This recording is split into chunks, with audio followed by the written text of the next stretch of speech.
अल्लाह ही अल्लाह किया करो, दुख न किसी को दिया करो, जो दुनिया का मालिक है नाम उसी का लिया करो। अस्सलामु अलैकुम वरहमतुल्लाहि वबरकातुहू। नाज़रीन, आज प्राइम न्यूज़ में बात करते हैं संभल के हालात को लेकर।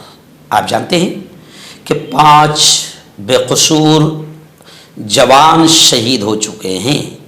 कई बूढ़े माँ बाप का सहारा ख़त्म हो चुका है, तो कई औरतों ने अपने शौहर को अपनी आँखों से मरते देखा है। और इस मर्डर, इस कत्ल की जिम्मेदार सिर्फ और सिर्फ योगी हुकूमत है और योगी की आतंकी पुलिस है। ये मैं नहीं कह रहा हूँ, अब अखिलेश यादव भी कह रहे हैं, मेंबर पार्लियामेंट इकरा हसन भी कह रही है और जमीयत उलमा के राष्ट्रीय अध्यक्ष मौलाना अरशद मदनी भी कह रहे हैं। और वायरल होती हुई वीडियो भी बता रही है, जैसे इकरा हसन ने कहा कि अब यूपी में बराह रास्त गोलियां चलाई जा रही है, पुलिस वाले डायरेक्ट गोली चला रहे हैं। और खासतौर से पुलिस वाले डायरेक्ट गोली उस वक्त चलाते हवा में भी फायरिंग नहीं होती है। कब? अगर सामने मुसलमान हो तो डायरेक्ट पुलिस भी आतंकी बन जाती है। फिर पुलिस के अंदर का भी वो जो हिंदुत्व जुनून है, जी हाँ, वो जाग जाता है और वो पागलपन, आवारापन जाग जाता है और मुसलमान सामने हो तो फिर डायरेक्ट गोलियां चलती है। और संभल में 5 बेकसूरों की जान चली गई और योगी ही इसका असल जिम्मेदार है। बल्कि तमाम लोग खुलकर अब ये कह रहे हैं, इंटरव्यू दे रहे हैं कि ये सारा प्लान, बल्कि मौलाना अरशद मदनी ने भी कहा कि ये पूरा प्री प्लान मुनज़्ज़म तौर पर साजिश थी। अखिलेश यादव ने भी खुलकर ये बात कही।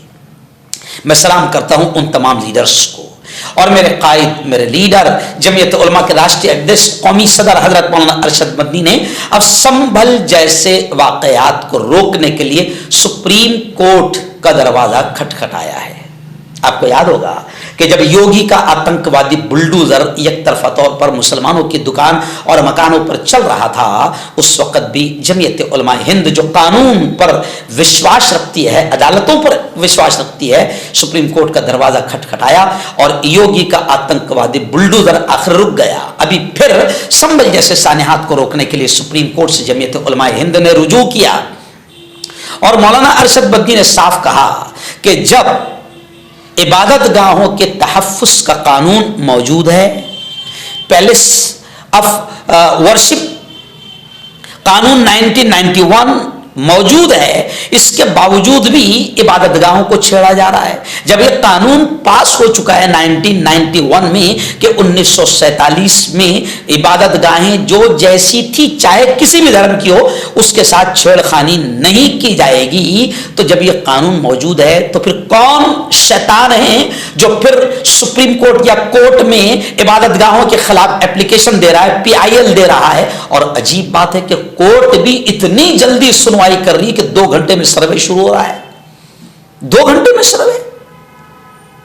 संभल शाही जामे मस्जिद का जो कुछ भी वाकया हुआ है, तशद्दुद हुआ है, इंसाफियत, इसकी पूरी जिम्मेदार वहां की योगी हुकूमत, वहां के SP, DM, तमाम इंतजामिया उसकी जिम्मेदार है। लोगों ने साफ तौर से अपनी वीडियोस में अपने दर्द को बयान किया है कि सब यही जिम्मेदार है और तमाम पॉलिटिकल लीडरान भी यही कह रहे हैं कि सब कुछ जिम्मेदार योगी की सरकार और योगी की इंतजामिया, कलेक्टर से लेके SP, ये सब जिम्मेदार है। आज 5 बेकसूर लोगों की जान गई है, जिसमें से एक तो बहुत छोटा जवान है और पुलिस ने डायरेक्ट गोलियां चलाई है। पुलिस इनकार नहीं कर सकती क्योंकि उनकी डायरेक्ट गोलियां चलाते हुए पुलिस का जुल्म और आतंक का वीडियो पूरी दुनिया में वायरल हो चुका है।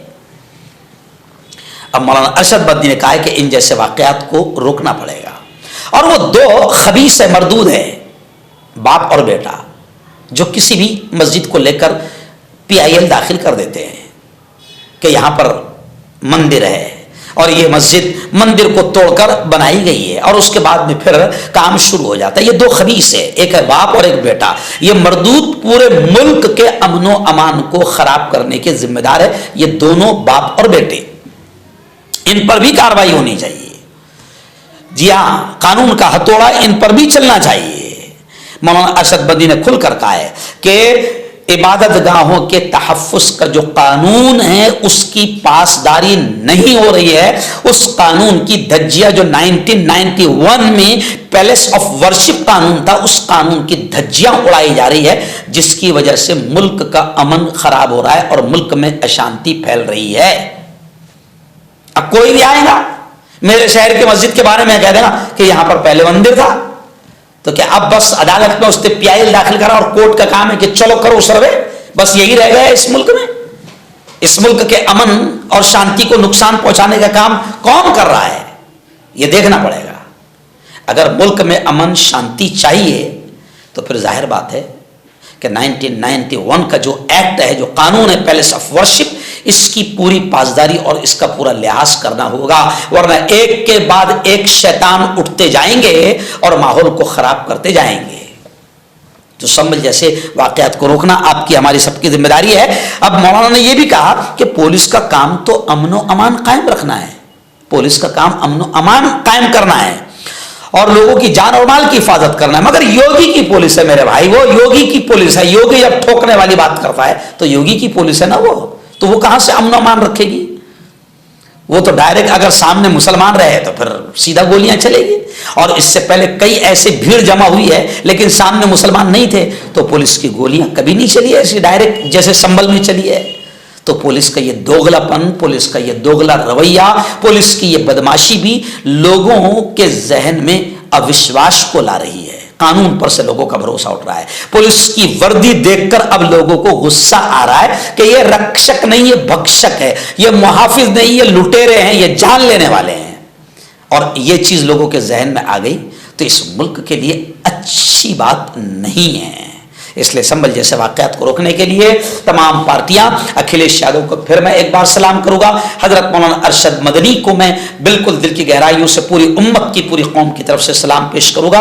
और केराना की एमपी इकरा हसन ने भी कहा है कि संभल में पुलिस ने बराह रास्त डायरेक्ट गोली चलाई है, हम इसकी निंदा भी करते हैं। और इकरा हसन और तमाम लोगों से ये अपील करते हैं कि अब योगी हुकूमत के खिलाफ, योगी पुलिस के खिलाफ और पुलिस के आतंक के खिलाफ पूरी तरीके से कानूनी और जमहूरी तरीके से मैदान में आना हर सच्चे अच्छे हिंदुस्तानी का फर्ज है। मर्दाना ताकत हासिल करे 72 घंटों के अंदर, वो भी जड़ी बूटियों द्वारा। हकीम याकूब खान से कांटेक्ट करें जो कि 75 सालों से हिकमत कर रहे हैं। इसके अलावा जोड़ों में दर्द, गुर्दों में पथरी, शुगर, खुजली, ल्यूकेरिया का गारंटी से इलाज किया जाता है। अभी कांटेक्ट। तो मैं हकीम जावेद, क्या आपको शुगर है या आपके बदन में दर्द रहता है, जैसे जोड़ों का दर्द, नसों का दर्द, गठिया वाई, इसके अलावा अगर आपको बवासीर है, खूनी वाली हो या मस्से वाली हो, और अगर आप अपनी शादीशुदा ज़िंदगी को लेकर खुश नहीं है तो आप हमें कांटेक्ट कर सकते हैं। यहाँ गारंटी के साथ जड़ी बूटी से इलाज किया जाता है। Thank you so much.